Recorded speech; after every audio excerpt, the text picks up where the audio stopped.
I'm Carl. I'm the singer of Earth Crisis. We started in Syracuse, New York, originally in 1989, and at first I played bass.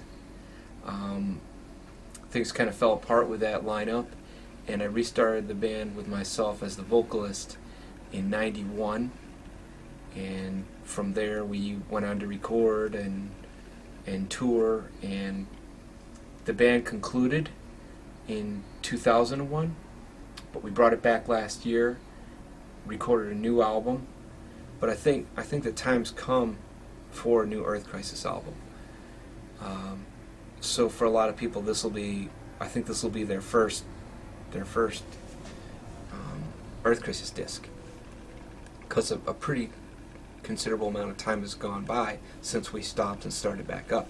So this song, musically, I think is like the best elements of Destroy the Machines and Breed the Killers mixed together, and lyrically the same. It's the best of Breed the Killers and Destroy the Machines. Your last album, why do you think people were so averse to it? Even before Earth Crisis, we were in other bands. We were in Main Force Patrol or Forefront, Framework. So we'd been playing hardcore for close to 14 years by the time we came to 2000, 2001. And right around that era, we wanted to try and experiment musically and do something different to keep it fresh for us. And that's what that album was. It was an experiment where we blended different styles together. And there was, some melody interwoven in with the more aggressive approach. And I think we did it in a tasteful way, and I think it was important for a band like Earth Crisis, which is very much a message-oriented band, to have lyrics that are decipherable, that could get played on the radio.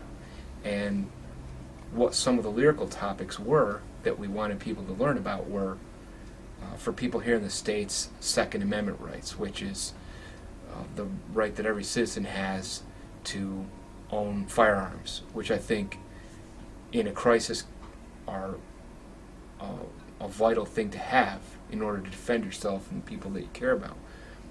So I think that was kind of a daring thing to touch on, and it was a song about animal rights and genetic engineering, the wars in Kosovo and Bosnia,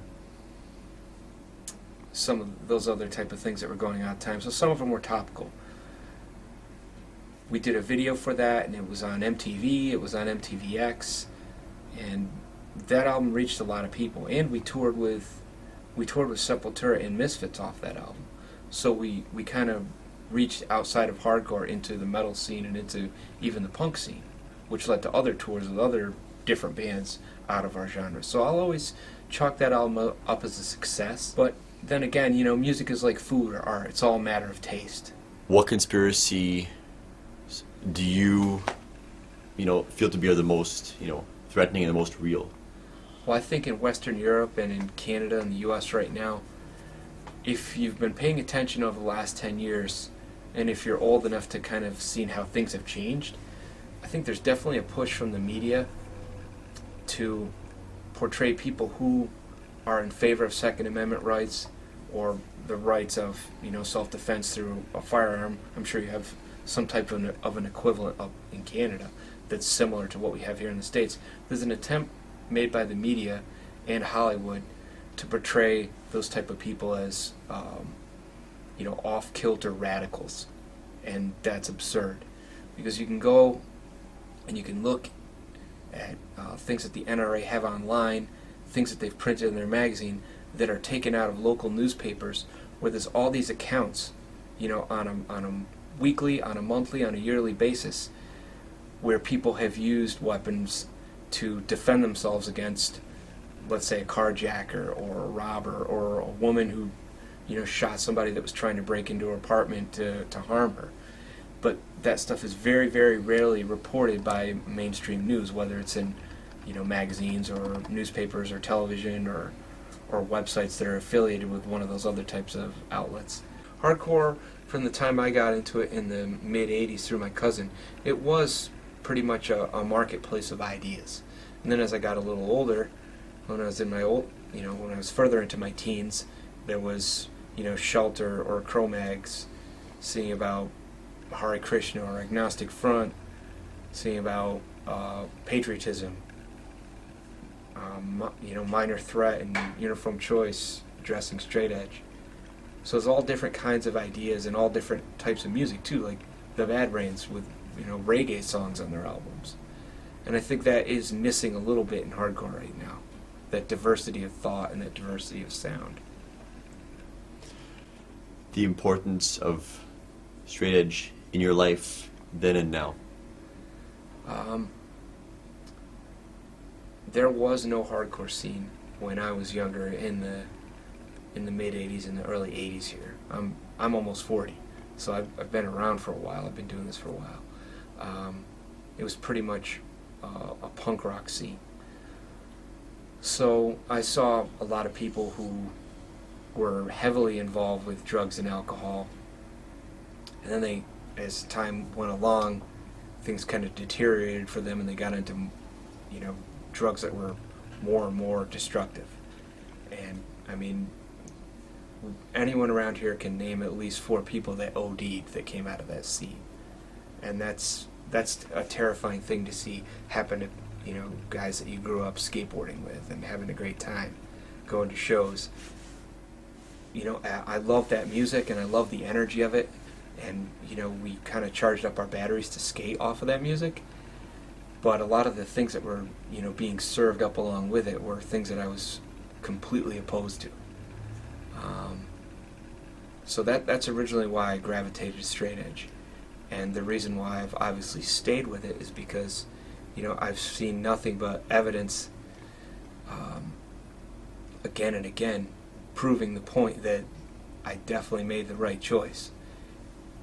I have, I would say, far more control over my life and over the direction, over the decisions that I choose to make. I can make all those with a lot more clarity if I compare my life to someone who is an alcoholic or is a heavy drug user.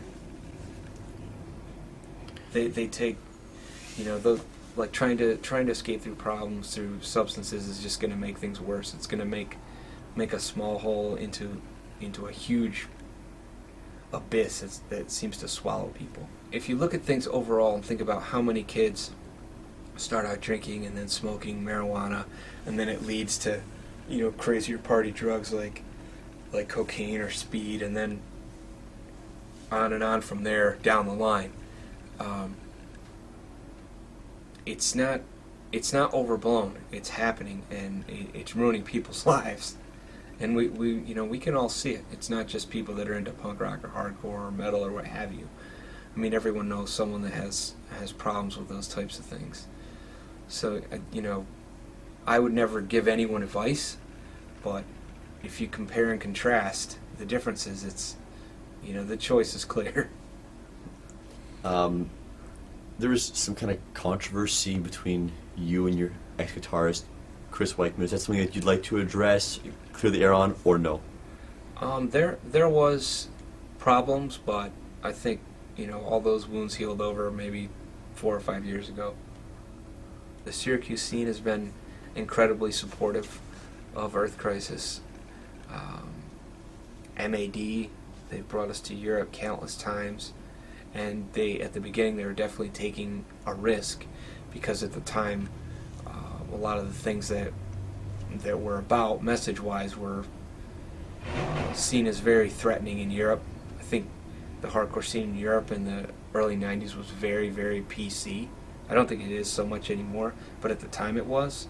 But they weren't afraid to bring us, and they've been taking us back ever since. So definitely thankful to Mark and Uda and David and Danny and all the bands. I mean, we thank everyone on our thanks list, whether it's Earth Crisis or Freya or Path. I mean, everyone's definitely accounted for.